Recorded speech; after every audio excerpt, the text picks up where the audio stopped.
तो फाइनली आज हम लोग अपने क्लास 12 के पहले ऑर्गेनिक चैप्टर ऑर्गेनिक केमिस्ट्री का chapter that is halo alkanes and hello arenes के बारे में पढ़ना स्टार्ट कर रहे हैं, जिसके अंदर आप लोग वो सारी चीजें जो इससे पहले मैंने आपको पढ़ाई हैं, जैसे मैंने आपको जीओसी पूरा कंप्लीट कराया, जैसे मैंने आपको नोमेनक्लेचर पूरा कंप्लीट करा दिया, वो सारी चीजें आपको इस चैप्टर में इस क्या मतलब पूरे ऑर्गेनिक केमिस्ट्री को पढ़ने में आपको हेल्प करेगा।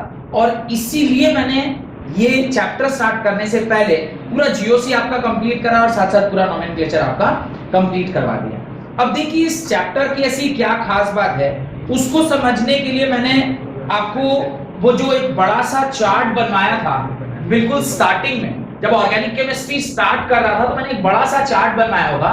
उस चार्ट में कार्बन स्केलेटन के बेसिस पे एक था और एक अकॉर्डिंग टू फंक्शनल ग्रुप। तो फंक्शनल ग्रुप के बेसिस पे जब लिखवा रहे थे तो मैंने वहां लिखवाया होगा कि भाई जो कार्बन कंटेनिंग अनसैचुरेटेड बॉन्ड, तो उसके अंदर एल्केन एल्कीन अल्काइन, उसके बाद फिर आया था ऑक्सीजन वाला, फिर नाइट्रोजन वाला, फिर हेलो एरीन्स और हेलो, ये इस प्रकार से पूरे के पूरे वो चार्ट आपको अगर थोड़ा बहुत भी ध्यान हो तो वहां पे सारा कुछ मैंने आपको पढ़ा रखा है। तो उसके अंदर क्लास 11th में आप क्या पढ़ के आए हैं अभी मेरे पास, आप ये पढ़ के आएंगे कि हाइड्रोकार्बन्स क्या होते हैं। हाइड्रोकार्बन्स दो प्रकार के होते हैं जो ऑलरेडी आपको पता है, one is unsaturated and other is saturated. Saturated के अंदर कौन सा आता है?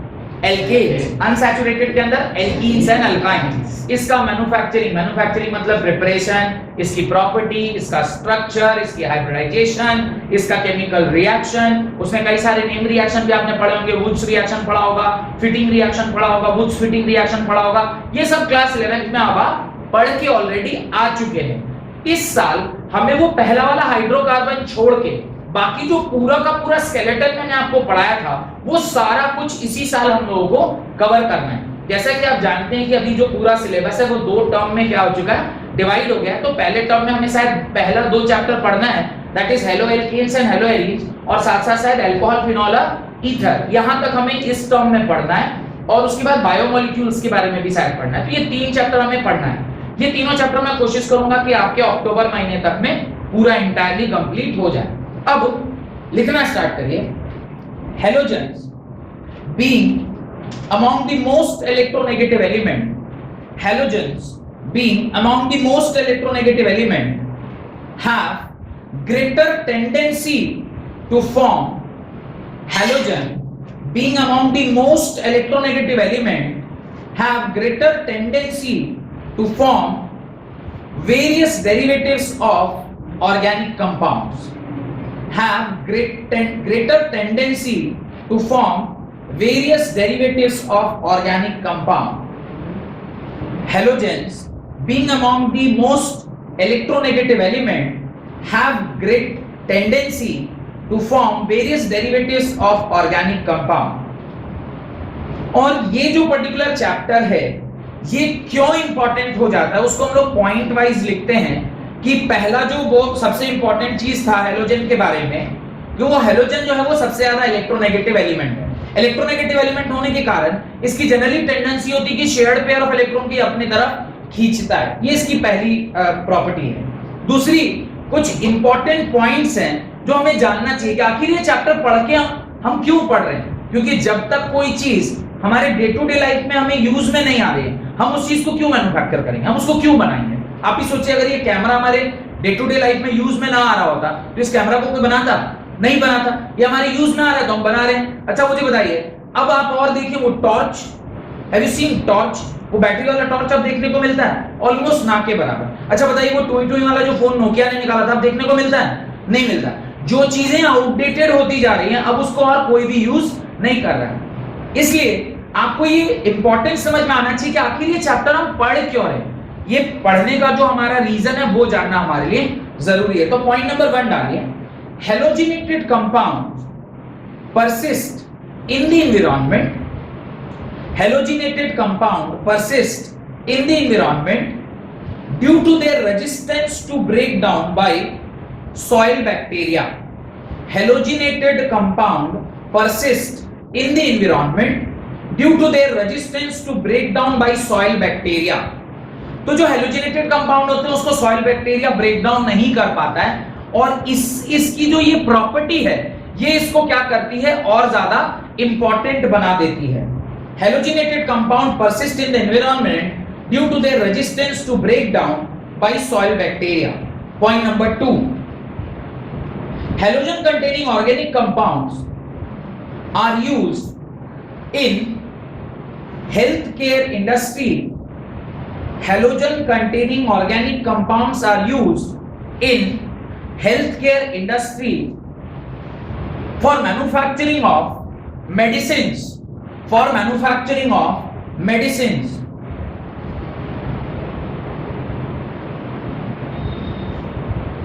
तो मेडिसिन के मैन्युफैक्चरिंग में इसका एक बहुत बड़ा योगदान है। Next, our body produces iodine. Third point, our body produces iodine containing hormone. Our body produces iodine containing hormone known as thyroxine. उसको क्या बोलते हैं? थायरोक्सिन बोलते हैं। The deficiency of which causes a disease called goitre. घेंघा जिसको बोलते हैं, देखा होगा गला ऐसे फूल जाता है, घेंघा बोलते हैं उसको। जो नॉर्मल गांव घर के लैंग्वेज में उसको घेंघा बोलते हैं या घेंघ बोलते हैं, गले में इतना बड़ा ऐसे फूल जाता है। तो even our body produces iodine containing hormone known as thyroxine, the deficiency of which causes a disease called as goiter. Next, synthetic halogen compounds. synthetic मतलब जो मैन मेड, हम लोग जो लेबोरेटरी में खुद से प्रिपेयर कर सकते हैं। synthetic halogen compounds, example chloroquine, CHLORO, chloro, QUINE. Chloroquine is used to treat patients of malaria. Is used to treat patient of malaria. CHLOROQUINE. Chloroquine is used to treat the patient of malaria. And halothane एक दूसरा compound है। halothane is used as anesthetic in surgery. Halothane का formula मैं बता देता हूं क्या होता है।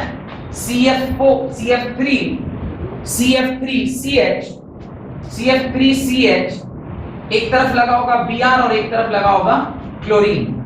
ये इस तरह का जो कंपाउंड होता है, it is used in anaesthetic in surgery. This is called as halothane. Objective questions में इस तरह के सवाल पूछे के चांसेस ज्यादा हैं कि भाई बताइए हेलोथेन का फॉर्मूला क्या होता है, तो आपको पता होना चाहिए कि हेलोथेन का फॉर्मूला क्या होता है। Used in anaesthetic in surgery. वो एनेस्थीसिया देते हैं ना, आप देखोगे बेहोश करने के लिए आइदर लोकल एनेस्थीसिया देते हैं या होल बॉडी एनेस्थीसिया देते हैं। जब ऑपरेट वगैरह करते हैं आपको दर्द ना दे, खास करके मुझे अपना एक पर्सनल एक्सपीरियंस भी है, वो दांत वांत निकलवाने टाइम में दे गिव लोकल एनेस्थीसिया ताकि दांत निकले तो आपको दर्द ना दे। अच्छा, उसका इम्पैक्ट खत्म होती है, इतना भयंकर दर्द देता है कि मतलब पूछिए मत। और उसके तो खैर मेरे होल बॉडी का भी एक्सपीरियंस है। जब बहुत सारे ऑपरेशन हुए थे तो उस टाइम पे भी मेरे को सुन्न करके हो गया, सुन्न करना बोलते हैं, आपको पता नहीं चलेगा क्या हो रहा है। पाँव में ऐसा ठोक बजा रहे थे फिर भी पता नहीं चल रहा था कि क्या हो रहा है, एक्सीडेंट जब हुआ था। खैर, हेडिंग डालें classification and nature of haloalkanes and haloarenes. Classification and nature of haloalkanes and haloarenes. अब देखिए क्लासिफिकेशन, नोमेनक्लेचर में नहीं पढ़ाऊंगा क्योंकि नोमेनक्लेचर मैंने ऑलरेडी आपको क्या किया है, पढ़ा रखा है, इसे फिर से नोमेनक्लेचर में आपको नहीं पढ़ाऊंगा। Right, classification and nature of haloalkanes and haloarenes. अब इसके अंदर हम लोग क्या पढ़ेंगे, सबसे पहले will read about the classification and then will read about the nature. ये दो चीजें हमें पढ़नी है, पहला क्लासिफिकेशन और दूसरा नेचर। मैं कोशिश करूंगा कि आज की क्लास में आपको क्लासिफिकेशन मिनिमम पढ़ा सकूं, क्योंकि इसका क्लासिफिकेशन जो है बड़ा लेंथी होता है, काफी लंबा चौड़ा क्लासिफिकेशन है, तो समझ के क्लासिफिकेशन को लिखना है। राइट, उसके अंदर लिखना स्टार्ट करें। The replacement of hydrogen atom from a hydrocarbon, either aliphatic or aromatic, the replacement of hydrogen atom from a hydrocarbon, either aliphatic or aromatic, by halogen atoms. Halogen atoms किसको बोलते हैं? Halogens किसका है? Basically halogens हम लोग किसको बोलते हैं? हैलोजेंस बोलते हैं फ्लोरीन, क्लोरीन, ब्रोमीन और आयोडीन, ये हैलोजेंस हैं।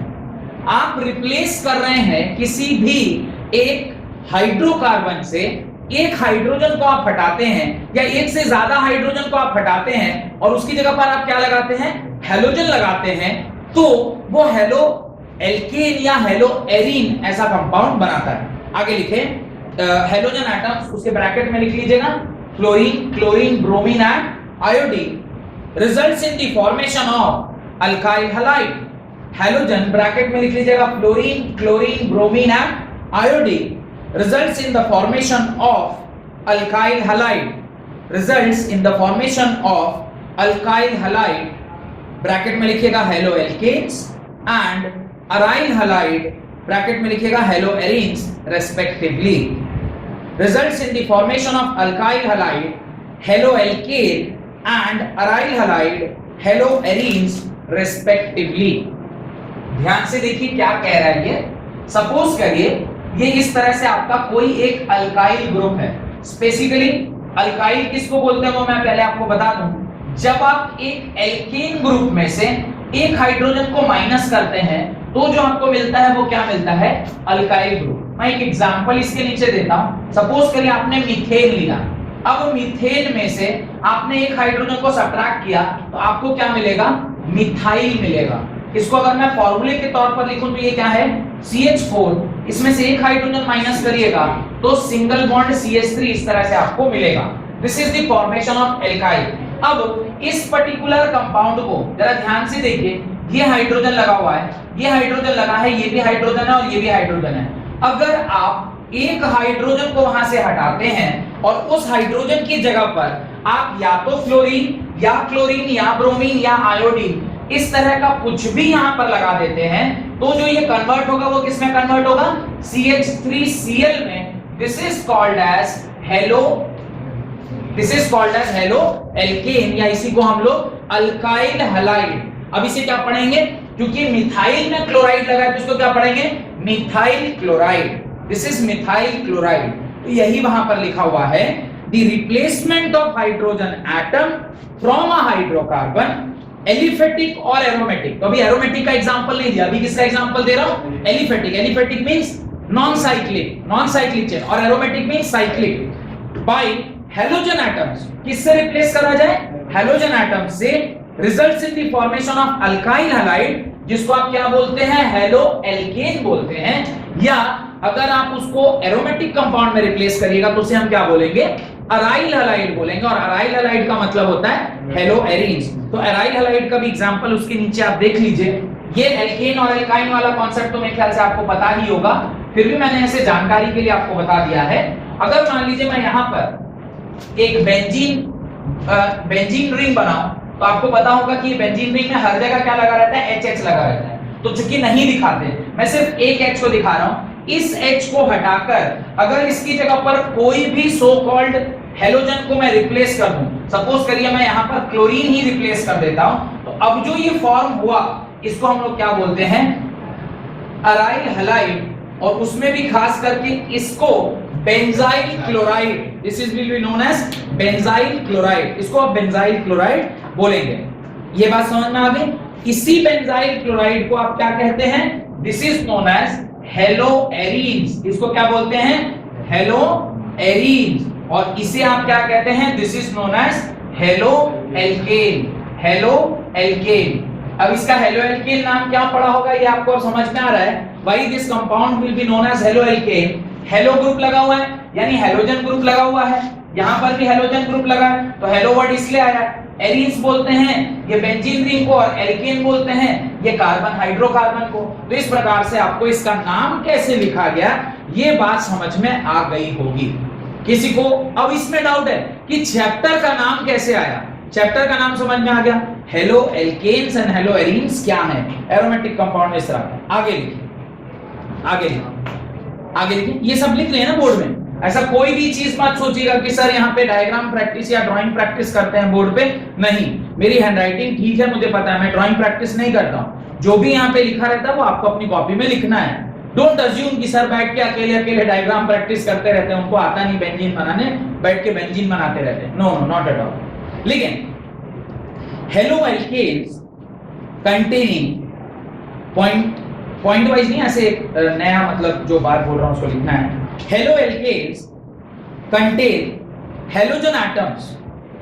Hello alkane contains halogen atom या एटम्स, एटम या एटम्स, उसको ऐसे लिख सकते हैं, एटम ब्रैकेट में ऐसे लिख लीजिएगा, उसका मतलब होता है एटम या एटम्स।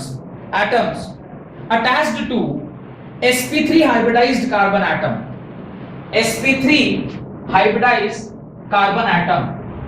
तो यहां पर जो कहानी वो बोल रहा है वो क्या कह रहा है, वो ये कह रहा है कि जब कभी भी आप कोई भी हैलोजन को किसी भी हाइड्रोकार्बन में इस प्रकार से लगा रहे हैं, तो यहां पर जो ये कार्बन बीच में है इसकी हाइब्रिडाइजेशन, ये भी सिग्मा बॉन्ड, ये भी सिग्मा बॉन्ड, ये भी सिग्मा बॉन्ड और ये भी सिग्मा बॉन्ड, तो इसकी हाइब्रिडाइजेशन क्या होती है, sp3 हाइब्रिडाइज होती है।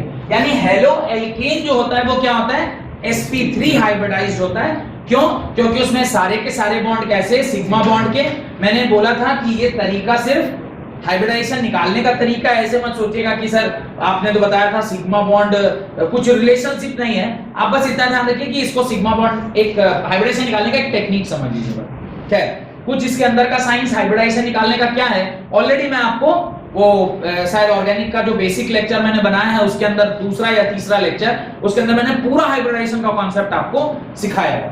लेकिन carbon atom of an alkyl group, carbon atom of an alkyl group,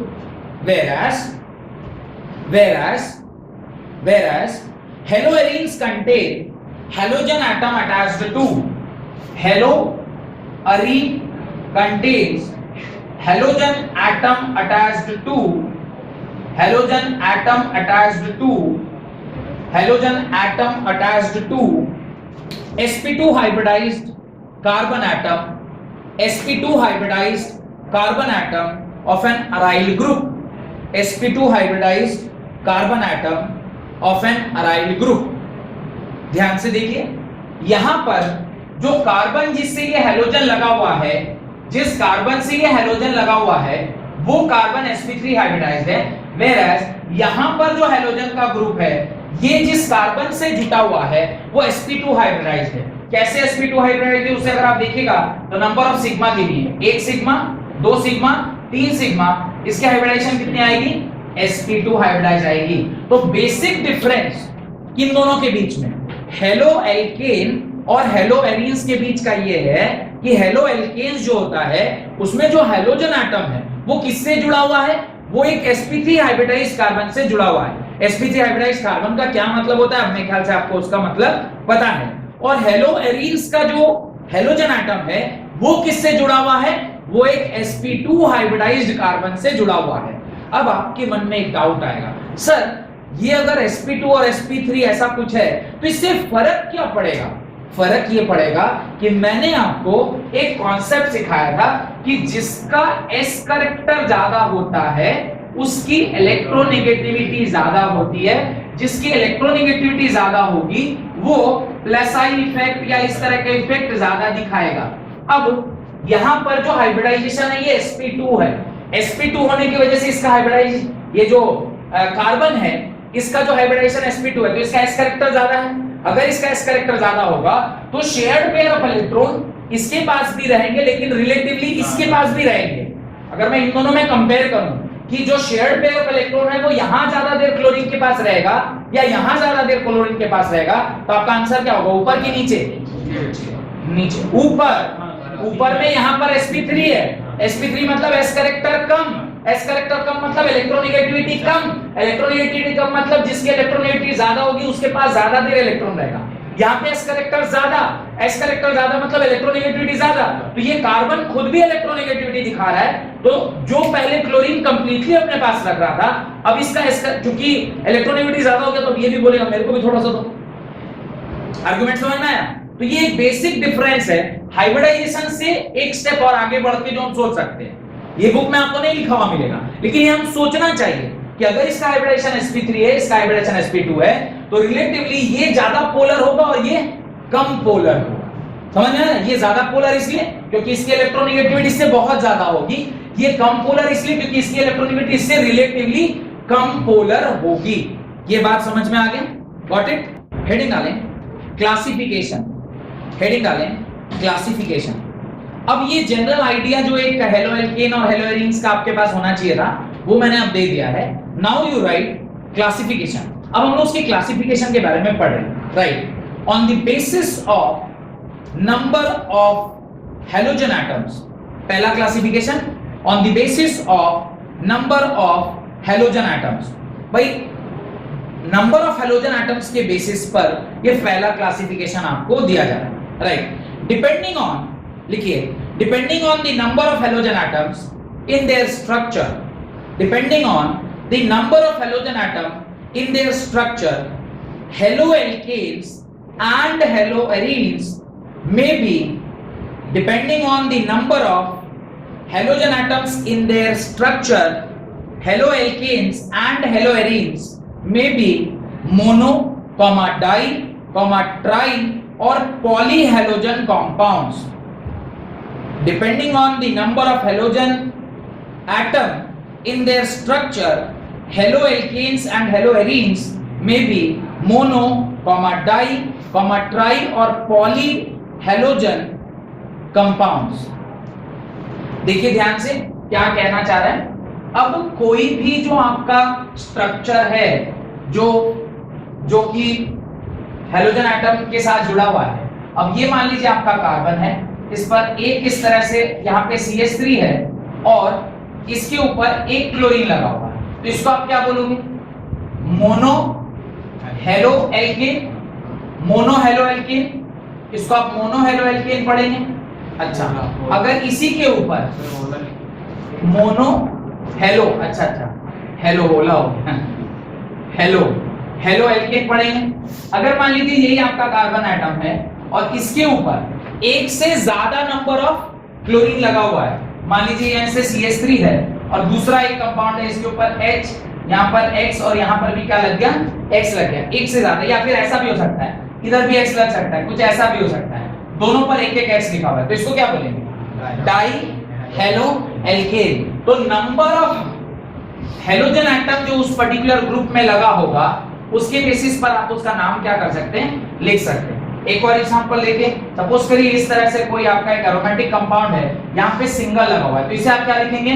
mono hello arenes. इसको आप मोनो हेलो एरीन्स पढ़ेंगे। और अगर मान लीजिए इसी में सपोज करिए एक से ज्यादा, यहां पर भी क्लोरीन लगा है और यहां पर भी क्लोरीन लगा है, इसे आप क्या पढ़ेंगे? Die hello arenes. अगर मान लीजिए ये 3 से ज्यादा हो जाते, सपोज करिए यहां पर एक और हो जाता है या यहां पर एक और हो जाता, तो इसको क्या बोलते हैं? ट्राई। अगर 4 हो जाता तो टेट्रा, 5 होता तो penta, and so on and so on and so on. इस प्रकार से आप इसका नाम लिख सकते हैं। जहां पर यहां पर मैंने स्पेसिफिकली X लिखा है या कहीं पे मैंने X की जगह पे Cl भी लगा दिया, आप कुछ भी ले सकते हैं। अगर X लेंगे तो वहां पे क्या होगा? क्लोरीन भी हो सकता है, क्लोरीन भी हो सकता है, ब्रोमीन भी हो सकता है और आयोडीन भी हो सकता है, तो यहाँ पे कुछ भी लगा सकते हैं। इसकी जगह पे ना ज्यादा अच्छा होगा अगर आप X ही लिख लें, ताकि X की जगह पर जरूरी नहीं कि क्लोरीन ही लगे, कुछ भी लग सकता है। क्लोरीन भी लग सकता है, ब्रोमीन भी लग सकता है, आयोडीन भी लग सकता है और क्लोरीन, ब्रोमीन, आयोडीन, इसमें से कुछ भी लगाया जा सकता है। Got it? सेकेंड क्लासिफिकेशन लिखिए, on the basis of nature of carbon halogen bond, on the basis of nature of carbon halogen bond. अब कार्बन हेलोजन बॉन्ड के बेसिस पर ये नेक्स्ट आपका क्लासिफिकेशन है, किस तरह का नेचर है कार्बन और हेलोजन बॉन्ड का। भी फर्दर 2-3 प्रकार का होगा जो हम लोग पढ़ेंगे तो धीरे धीरे क्लियर होगा। कहने का ये मतलब है कि अब के बाद से हम लोग जितने भी क्लासिफिकेशन को पढ़ेंगे उसमें ज्यादातर फोकस हमारा सिर्फ मोनो हेलोजन हेलो कंपाउंड्स के ऊपर रहेगा। डाई, ट्राई और ये सारे जो हैं ये हमारे सिलेबस में नहीं है। आप ज्यादातर जो भी पढ़ेंगे वो सिर्फ मोनो सब्स्टिट्यूटेड ही पढ़ेंगे, ठीक है। कहीं अगर बाई चांस 2 आ भी जाता है तो वो स्पेशल केस में आएगा, मैं बता दूंगा कि 2 आएगा तो उसका नाम क्या लिखते हैं। एक जगह इसको बोलते हैं विसिनल और एक को बोलते हैं जेम। जेम और विसिनल 2 वर्ड हैं, ये वर्ड मैं आपको सिखा दूंगा कि कब विसिनल बोलते हैं और कब जेम बोलते हैं। लिखिए, उसके अंदर लिखना स्टार्ट करिए।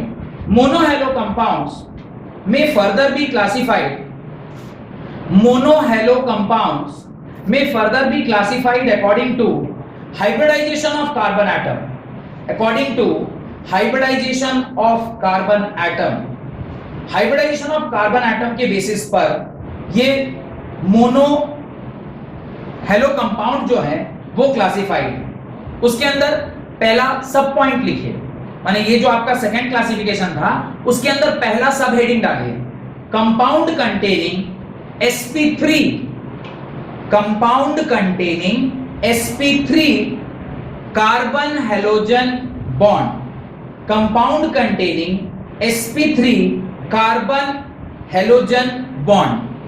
ये अभी आपका पहला हेडिंग आया कि कैसे कंपाउंड्स के बारे में हमें पढ़ना है, ऐसे कंपाउंड्स के बारे में पढ़ना है जहां पे ये कार्बन और हैलोजन के बीच में क्या बन रहा है, बॉन्ड बन रहा है, और ये जो पर्टिकुलर कार्बन है इसकी हाइब्रिडाइजेशन क्या है, sp3 है। ये हमें अभी पढ़ना है। इसके अंदर फर्दर पहला पॉइंट लिखिए, फर्स्ट पॉइंट, अल्काइल हैलाइड्स और हेलो एल्केन्स। इसके अंदर फर्दर सब पॉइंट लिखिए, अल्काइल हैलाइड्स और हेलो एल्केन्स, अल्काइल हैलाइड या हेलो एल्केन्स। अब देखिए अल्काइल हैलाइड क्या है, अल्काइल हैलाइड या हेलो एल्केन ऑलरेडी आप जानते हैं, कार्बन इस पर एक हाइड्रोजन, यहाँ एक हाइड्रोजन, यहाँ एक हाइड्रोजन, और इधर क्या लगा हुआ है, कोई भी X लगा हुआ है। ये sp3 हाइब्रिडाइज्ड है, इसके बगल में X लगा है, तो ये इस प्रकार से।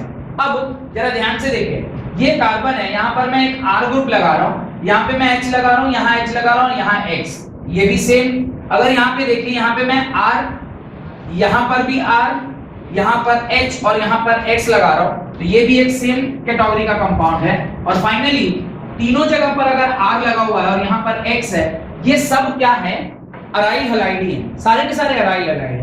पर इन तीनों में जो ये नेचर ऑफ बॉन्ड है, इसमें थोड़ा सा डिफरेंस है। क्या डिफरेंस है, कौन बताएगा? अगर इस बॉन्ड को मैं यहां से तोड़ूं, ध्यान से समझिएगा, इस बॉन्ड को मैं यहां से तोड़ूं तो इसके ऊपर कौन सा चार्ज आएगा, नेगेटिव, इसके ऊपर कौन सा चार्ज आएगा, पॉजिटिव। इसमें किसी को कोई डाउट है? ये बॉन्ड इसी तरीके से टूटेगा या कोई और तरीका भी हो सकता है इसको टूटने का? कोई और तरीका नहीं हो सकता। क्यों? क्योंकि ये पोलर बॉन्ड है, पोलर बॉन्ड में क्लोरीन की इलेक्ट्रोनेगेटिविटी ज्यादा है, इधर जो कार्बन है वो sp3 हाइब्रिडाइज्ड है, sp3 हाइब्रिडाइजेशन में s कैरेक्टर चूंकि कम है तो इसकी इलेक्ट्रोनेगेटिविटी कम है, उसकी इलेक्ट्रोनेगेटिविटी ज्यादा है, जिसकी इलेक्ट्रोनेगेटिविटी ज्यादा होता है वो शेयर्ड पेयर ऑफ इलेक्ट्रॉन को ज्यादातर के अपने पास रखता है, अपने पास रखता है। ठीक है, तो अगर ये बॉन्ड टूटेगा तो ज्यादातर चांस है कि इसके ऊपर इलेक्ट्रॉन जाए और इसके ऊपर पॉजिटिव चार्ज। अब अगर इसके ऊपर पॉजिटिव चार्ज है और इसके ऊपर नेगेटिव चार्ज है, तो ये जो R ग्रुप लगा है इसको स्टेबलाइज करेगा कि डिस्टेबलाइज करेगा? ये जो R माने अल्काइल ग्रुप, अल्काइल ग्रुप की इफेक्ट कौन सी होती है, प्लस आई इफेक्ट। तो ये इलेक्ट्रॉन डोनेट करने वाला ग्रुप है, तो ये क्या करेगा, इसको इलेक्ट्रॉन डोनेट करेगा। तो जो इसके टूट जाने के बाद जो कैटायन बनेगा उसको ये स्टेबलाइज करेगा, डिस्टेबलाइज करेगा, स्टेबलाइज करेगा। अच्छा, अगर इसके टूट जाने के बाद जो बॉन्ड फॉर्मेशन है उसमें इधर तो सिंगल स्टेबलाइजेशन है, यहाँ पे कितने स्टेबलाइजेशन है, डबल स्टेबलाइजेशन, इससे ज्यादा स्टेबल ये होगा। और जब मैं यहाँ पर भी पॉजिटिव डाल रहा हूँ, यहाँ पे नेगेटिव डाल रहा हूँ, तो ये फर्दर यहाँ पे तीन ग्रुप हैं जो इसको क्या कर रहे हैं, स्टेबलाइज कर रहे हैं। पहली बात कि स्टेबिलिटी ऑफ कार्ब कैटायन का ऑर्डर ये होगा जो मैंने ऑलरेडी आपको पहले भी जीओसी में बताया था, ये समझ में आ रहा है पहली बात। दूसरी बात, ये कार्बन कितने कार्बन से जुड़ा हुआ है, 3 कार्बन से। अगर ये 3 कार्बन से जुड़ा है तो इसे क्या बोलेंगे, 3 डिग्री कार्बन। ये जो कार्ब कैटायन बना है ये कितने डिग्री का कार्बन है, 3 डिग्री कार्बन। यहाँ पर जो कार्बन ये कितने कार्बन से जुड़ा हुआ है, तो इसे बोलते हैं 2 डिग्री कार्बन। और यहाँ पर ये जो जुड़ा हुआ है ये कितने कार्बन से जुड़ा हुआ है, 1 से। इसको क्या बोलेंगे, 1 डिग्री कार्बन। और इसको क्या बोलेंगे, this is called as 0 degree carbon, because ये किसी भी कार्बन से नहीं जुड़ा हुआ है। यानी stability of carb cation always 3 degree की सबसे ज्यादा होती है, फिर 2 डिग्री की, फिर 1 डिग्री का, फाइनली 0 डिग्री की। ये 2 बातें आपको एक ही कॉन्सेप्ट में समझ में आ गई। वैसे तो मैं क्लासिफिकेशन पढ़ा रहा हूं, पर क्लासिफिकेशन से जुड़ी हुई जो बातें हैं वो भी साथ साथ जानते चलना चाहिए कि और क्या क्या चीजें हो सकती है। तो ये लिख लीजिए, ये आप लिख लीजिए और मुझे बताइएगा कि प्राइमरी, सेकेंडरी और टर्शियरी जो कार्बन है उसका मतलब आपको समझ में आया कि नहीं आया। प्राइमरी किसको बोलते हैं, 1 degree is also known as primary carbon, this is only known as primary carbon, PRI no, primary carbon, PRI में आ रहा है, PRI में आ रहा है ना, प्राइमरी कार्बन, इसी को क्या बोलते हैं, secondary carbon, secondary carbon, and this is called as tertiary, tertiary carbon, this is called as tertiary carbon. तो primary carbon, secondary carbon and tertiary carbon, ये इस प्रकार से तीन कार्बन, तीन टाइप के कार्बन वहां पे दिए हुए, primary carbon, secondary carbon and tertiary carbon. Got it? ये पहला क्लासिफिकेशन है जो आपको समझ में आना चाहिए और होप कि आपको समझ में आ गया होगा। कोई डाउट नहीं? पॉइंट नंबर 2, पॉइंट नंबर 2 मतलब आपने लिखा है compound containing sp3 carbon halogen bond. इसके अंदर आपने फर्स्ट पॉइंट लिखा था अल्काइल हैलाइड और हेलो एल्केन्स, उसके अंदर ये सारी बातें आपने लिख ली। अब उसके अंदर लिखिए point number 2 allylic halide, point लिखिए एलाइलिक हैलाइड, एलाइलिक हैलाइड, उसके अंदर लिखिए in these halides, allylic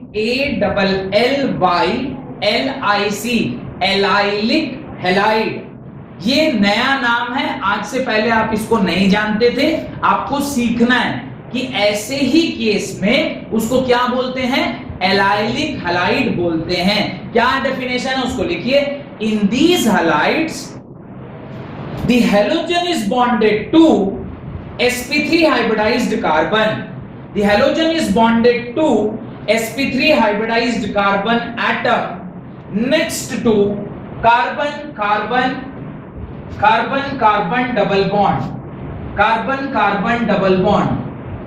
In these halides the halogen is bonded to the sp3 hybridized carbon atom next to carbon carbon double bond which is known as allylic carbon, which is known as allylic carbon, hence these halides are known as allylic halide, these halides are known as allylic halide। ध्यान से देखिएगा तो समझ में आएगा।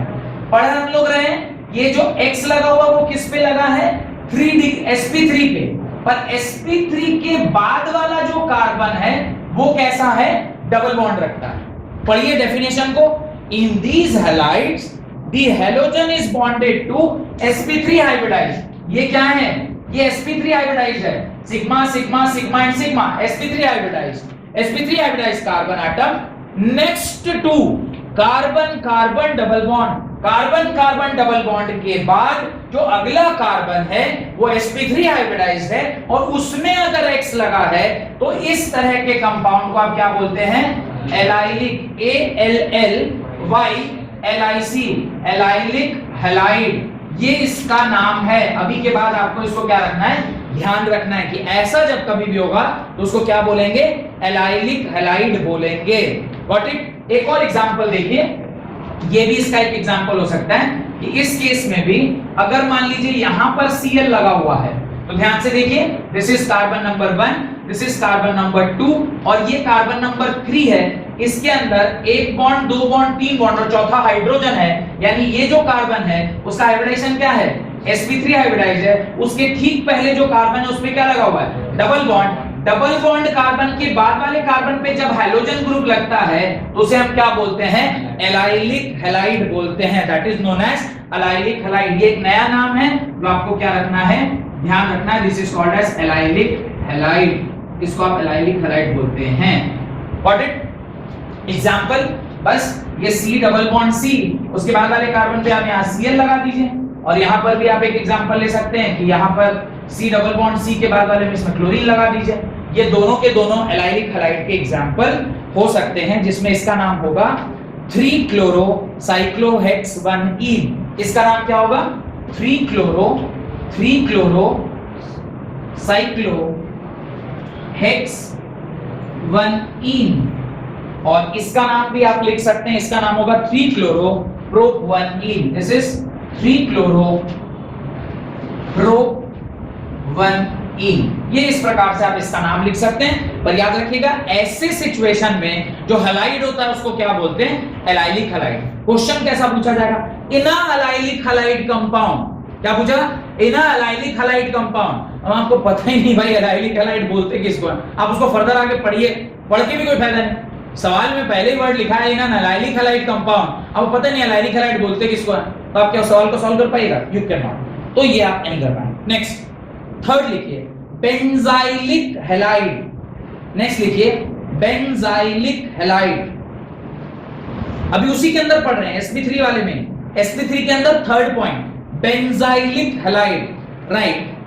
इन these halides the halogen atom is bonded to, in these halides the halogen atom is bonded to, in these halides the halogen atom is bonded to sp3 hybridized carbon atom, sp3 hybridized carbon atom next to an aromatic ring, next to an aromatic ring is known as benzylic halide, is known as benzylic halide. The carbon is known as, the carbon is known as benzylic, the carbon is known as benzylic carbon, the carbon is known as benzylic carbon and the halide is known as benzylic halide, BENZYLIC, benzylic halide और benzylic carbon, आप उसी को benzylic carbon या benzylic halide के नाम से जानते हैं। Got it? जरा इसको एग्जांपल के फॉर्म में देख लीजिए, क्या मैं बोलना चाह रहा हूं उसको जरा ध्यान से देखिए।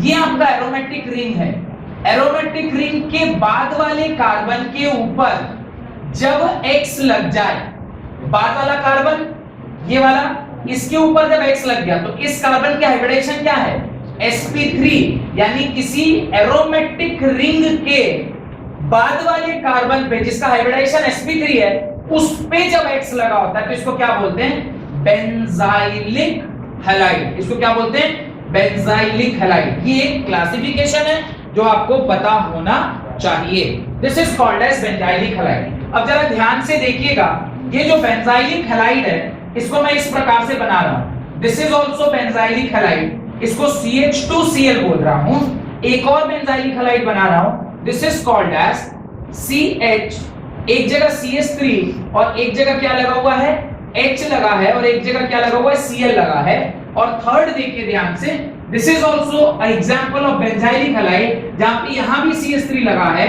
यहां भी CH3 लगा और यहां पे क्या लगा हुआ है, क्लोरीन लगा हुआ है।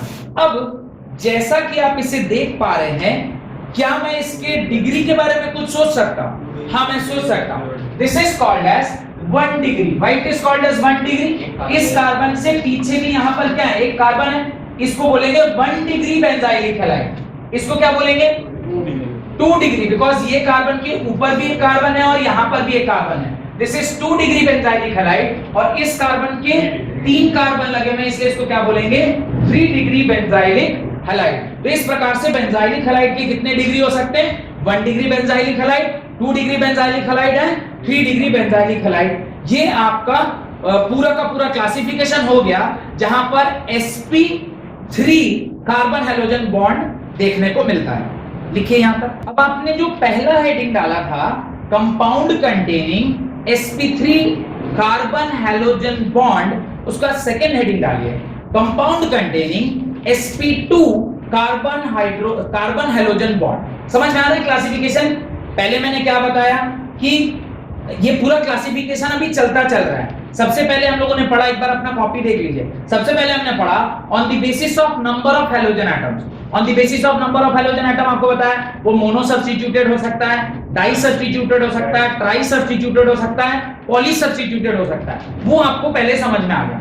अब उसके नीचे जैसे आप आ रहे हैं, आपने देखा वहां पे लिखा on the basis of number of carbon, nature of carbon and CH bond, वो कार्बन एंड हैलोजन बॉन्ड के बेसिस पे। उसके अंदर आपने पहला पॉइंट पढ़ा compound containing sp3 carbon halogen bond. उसके अंदर फर्दर कितने प्रकार के, 3 प्रकार के। पहला था एल्काइल हैलाइड, दूसरा था अराइल हैलाइड, तीसरा बेंजाइल हैलाइड, ये बेंजाइलिक हैलाइड, ऐसा आपने 3 पढ़ लिया। अब हम लोग उसी सेकंड क्लासिफिकेशन के अंदर सेकंड पॉइंट पढ़ रहे हैं, जिसका नाम है compound containing sp2 carbon hydrogen bond. अब कंपाउंड कंटेनिंग कार्बन हाइड्रोजन बोल रहा हूं, कार्बन हैलोजन बॉन्ड, अब जरा उसको ध्यान से देखिए, ये लिख लिया 1 डिग्री 2 डिग्री 3 डिग्री, ये लिख लिया, वेरी गुड। चलिए जरा ध्यान से देखिए, इसके बाद वाला जो क्लासिफिकेशन है वो कुछ ऐसा है जहां पर आप 2 कार्बन ऐसा लगा हुआ है, क्योंकि जैसे ही आप sp2 बोलेंगे ऑब्वियसली वहां पे उसके पीछे कार्बन लगा होगा, तभी उसके 4 बॉन्ड पूरे होंगे। तो अगर ये कार्बन कार्बन डबल बॉन्ड है, इसके ऊपर अगर X लग रहा है, इसका हाइब्रिडेशन देखिए सिग्मा सिग्मा सिग्मा, इस वाले कार्बन का हाइब्रिडेशन कितना है sp2। sp2 हाइब्रिडाइज कार्बन पे जब डायरेक्टली X लगा, आपने sp2 हाइब्रिडाइज कार्बन पे डायरेक्टली X नहीं लगाया था, अभी यहाँ पे आपने sp2 हाइब्रिडाइज पे डायरेक्टली X लगाया। ऐसे किसी कंपाउंड को, यानी ऐसे जब कंपाउंड फॉर्म होता है उसके बारे में अभी हम पढ़ने वाले हैं। तो ये जो आपने हेडिंग लिखा है उसके नीचे लिखिए, in these compounds halogen is directly attached to one of the doubly bonded carbon atom, full stop। अब इसके आगे लिखे, these are further classified into how many parts? 2 parts। ये फर्दर कितने प्रकार के हैं? 2 प्रकार के। पहला विनाइलिक हैलाइड, नाम ध्यान से देखिएगा, पहला है vinylic, VINYLIC, vinylic halide. Vinylic halide किसे कहते हैं वो आप समझिएगा, कैसे विनाइलिक हैलाइड हुआ। देखिए विनाइलिक हैलाइड का एग्जांपल बोलता हूं, उसके बाद उसका डेफिनेशन लिखाऊंगा। What is a vinylic halide? जब कभी भी आप C डबल बॉन्ड C पर डायरेक्टली X लगा रहे हैं तो ये क्या बन गया? दिस इज विनाइलिक हैलाइड, इसको आप विनाइलिक हैलाइड बोलते हैं। एक और एग्जांपल देता हूं, this is also one of the example of vinylic halide. इस कार्बन के हाइब्रिडेशन को देखिए, 1 2 3, ये कार्बन sp2 हाइब्रिडाइज है, डायरेक्टली डबली बॉन्डेड कार्बन के एक of one of the sp2 hybridize carbon पे जब कोई X माने हैलोजन लगता है उसको हम लोग विनाइलिक ग्रुप बोलते हैं। क्या बोलते हैं? Vinylic group. याद रखिएगा, विनाइलिक ग्रुप। धीरे धीरे वो ग्रुप्स की संख्या बढ़ती जा रही है, कंफ्यूज नहीं होना है। विनाइलिक ग्रुप, क्योंकि एग्जाम में अगर कोई क्वेश्चन आया इन अ विनाइलिक कंपाउंड, अभी विनाइलिक कंपाउंड का मतलब नहीं पता होगा, how you will further read the question, तो वो क्लासिफिकेशन आपको समझ में आना जरूरी है। लिखिए, इन these halides the halogen atom is bonded to, in these halides the halogen atom is bonded to the sp2 hybridized carbon. In these halides the halogen atom is bonded to the sp2 hybridized carbon of one of the carbon atom of double bond. In these halides the halogen atom is bonded to the sp2 hybridized carbon of one of the carbon atoms of double bond. Hence it is known as vinylic halide and the carbon is known as vinylic carbon. Hence it is known as vinylic halide and the carbon is known as vinylic carbon. मैं वापस एक बार और definition पढ़ रहा हूं। In these halides the halogen atom is bonded to the sp2 hybridized carbon of one of the carbon atom of a double bond, that is vinylic halide और the carbon is known as vinylic carbon. ये structure आप अपनी copy में उसके नीचे बना लें, जहां पर आप देख पा रहे होंगे कि ये जो पर्टिकुलर कार्बन है इसकी हाइब्रिडाइजेशन क्या है? इसके हाइब्रिडाइजेशन sp2 है, और इस sp2 हाइब्रिडाइज्ड कार्बन के ऊपर जब डायरेक्टली हैलोजन मींस फिर कल बाहर आई, ये अगर वहां पर लगा हुआ है तो उसको हम लोग क्या बोलते हैं? विनाइलिक कार्बन बोलते हैं, विनाइलिक हैलाइड कंपाउंड को, और इस कार्बन को क्या बोलेंगे? विनाइलिक कार्बन बोलेंगे। Second, aryl halide, ARYL, aryl halide. अब आपको ये सेंस बनेगा कि क्यों आपने इसको एराइल हैलाइड बोला था। आपको ये सेंस बनेगा कि क्यों आपने इसको एराइल हैलाइड बोला था। बताए थे ना, हेलोएरिन्स किसको कहते हैं? तो हेलोएरिन्स कहते हैं जब किसी बेंजीन रिंग पे डायरेक्टली क्या लगा हुआ है? X लगा हुआ, तो उसको हेलोएरिन। स्टार्टिंग में आज की क्लास में पढ़ाया था। अभी मैं क्लासिफिकेशन में आप आए, क्लासिफिकेशन लिखिए, अराइल हैलाइड यानी उसी का सेकंड नाम, उसी के अंदर सेकंड नाम जैसे आपने विनाइलिक हैलाइड लिखा, ऐसे ही क्या लिखना है, अराइल हैलाइड लिखना है, right, aryl halide. Aryl halide किसको बोलते हैं, ध्यान से देखिए, जब कभी भी किसी एरोमेटिक रिंग के अंदर, यहां पर एरोमेटिसिटी नहीं है तो ये विनाइलिक क्लोराइड है, यानी ये विनाइल हैलाइड है, समझ में आ रहा है। यहां अगर एरोमेटिक रिंग रहता तो फिर इसको मैं विनाइलिक हैलाइड नहीं बोलता, फिर इसको क्या बोलूंगा, अराइल हैलाइड बोलूंगा। देयर इज अ डिफरेंस, यहां पे सिंपली एक डबल बॉन्ड था, एक डबल बॉन्ड है तो इसको मैं अराइल नहीं बोल रहा हूं, इसको क्या बोल रहा हूं, विनाइलिक हैलाइड।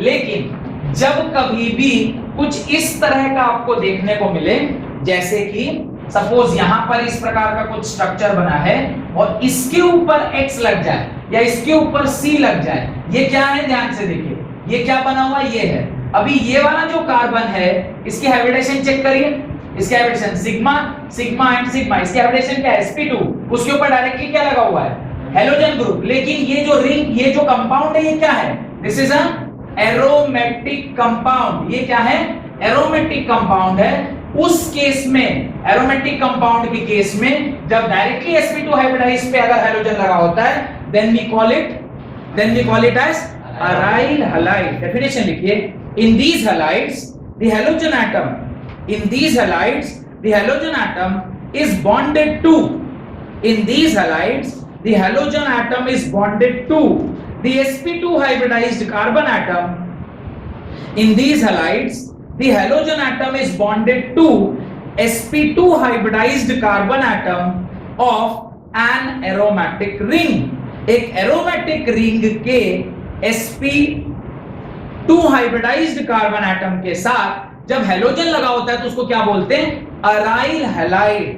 तो ये जो एग्जांपल है इसी को हम लोग क्या बोलते हैं, aryl halide, and this is called as halobenzene. इसी को क्या बोलते हैं, हेलोबेंजीन, या इसी को क्या बोलते हैं, हेलोएरीन। इसी को क्या बोलते हैं, हेलोएरीन। ये जो चैप्टर का नाम है हेलोएरीन, वो यहीं से आया है। अब एक एग्जांपल इसका आप देखिए, एक एग्जांपल दिखाता हूं आपको। यहाँ पे Cl लगा हुआ और यहाँ पे CH3 है, तो इसका नाम क्या होगा, सोच के बताइए, इसका नाम क्या होगा, इसका नाम होगा पैरा क्लोरोटोलीन। इसका नाम क्या होगा, पैरा क्लोरोटोलीन। मैंने बताया होगा ना कि इसको क्या बोलते हैं, इसको टोलीन बोलते हैं, नाम लिखवाए थे, इसको क्या बोलते हैं, टोलीन। इसके ortho Meta para, this is ortho, this is Meta and this is para. Para position पे क्या लगा हुआ है, क्लोरीन, तो इसका नाम क्या हो गया, para क्लोरोटोलीन।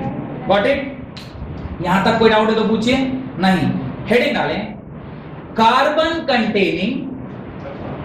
Containing sp carbon halogen bond. अब ये थर्ड हेडिंग है, समझ में आ रहा है, carbon containing sp carbon halogen bond. Carbon halogen bond के बीच में जब sp हाइब्रिडाइजेशन हो, sp हाइब्रिडाइजेशन का क्या मतलब है, मेरे ख्याल से आपको बताने की आवश्यकता नहीं है। sp हाइब्रिडाइजेशन का क्या मतलब होता है, जब ट्रिपल बॉन्ड कार्बन कार्बन के बीच में हो, जब ट्रिपल बॉन्ड कार्बन कार्बन के बीच में हो तो उसे हम लोग क्या बोलते हैं, sp हाइब्रिडाइज बोलते हैं।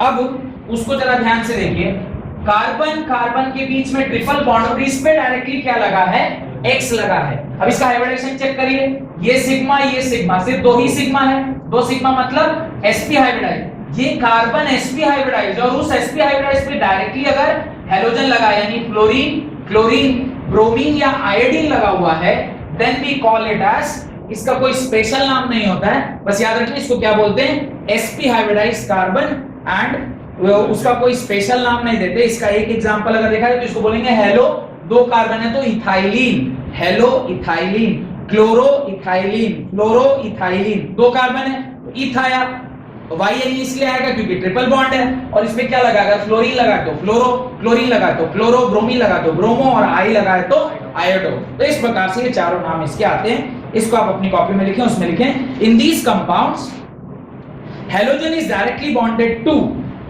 in these compounds halogen is directly bonded to one of the carbon atom of triple bond, one of the carbon atom of triple bond, triple bond में directly वो लगा हुआ रहता है, then only we call it as sp hybridized carbon halogen bond. ये example उसके नीचे लिख लीजिएगा और एक एग्जांपल क्लोरीन का आप डाल सकते हैं। जैसे इसका नाम अगर मैं लिखूं CH3C ट्रिपल बॉन्ड C और यहाँ पे क्लोरीन डाल दिया तो इसकी नंबरिंग कहां से होगी 1 2 3, 3 कार्बन मतलब प्रो, 1 पे लगा हुआ है तो आप लिखिए चाहे मत लिखिए, बात एक ही है, प्रोपाइन। और आगे क्या लगा होगा 1 क्लोरो प्रोपाइन, प्रोप 1 आइन। ये इसका क्या हो जाएगा नाम हो जाएगा। Got it.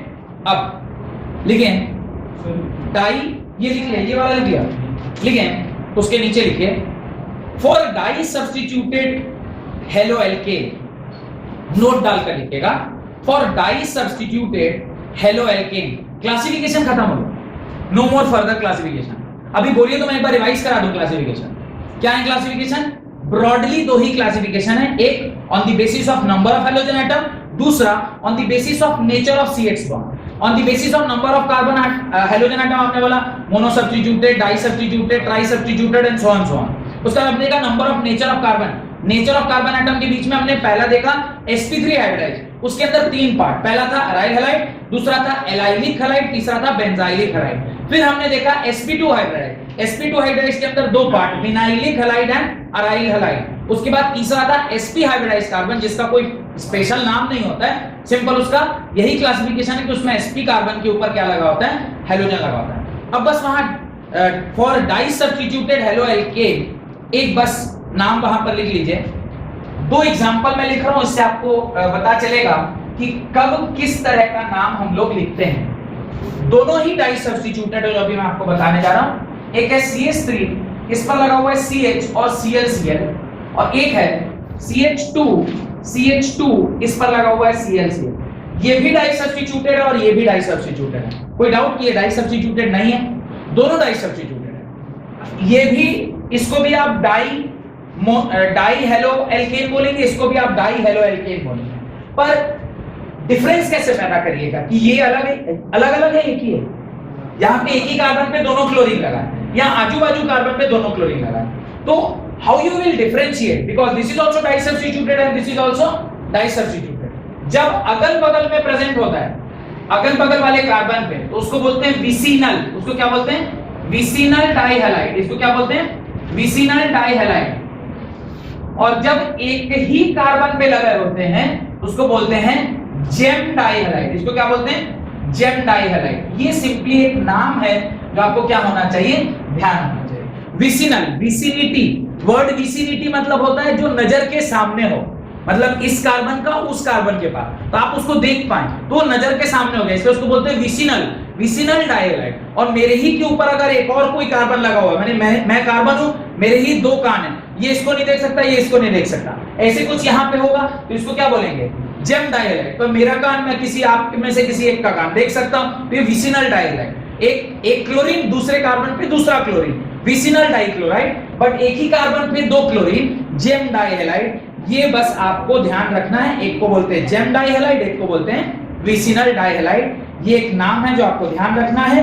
हेडिंग डालिए nature of CX bond, nature of CX bond. आज का जो मैंने पहला हेडिंग डलवाया था वो ये डलाया था, classification and nature of halo alkane and hello arenes, ये डलाया था। क्लासिफिकेशन यहां पर आपका क्या हो गया, समाप्त हो गया। अगला जो हेडिंग है that is nature of CH bond, इसको हम अगली क्लास में पढ़ेंगे। बहुत बहुत धन्यवाद, आज की क्लास अटेंड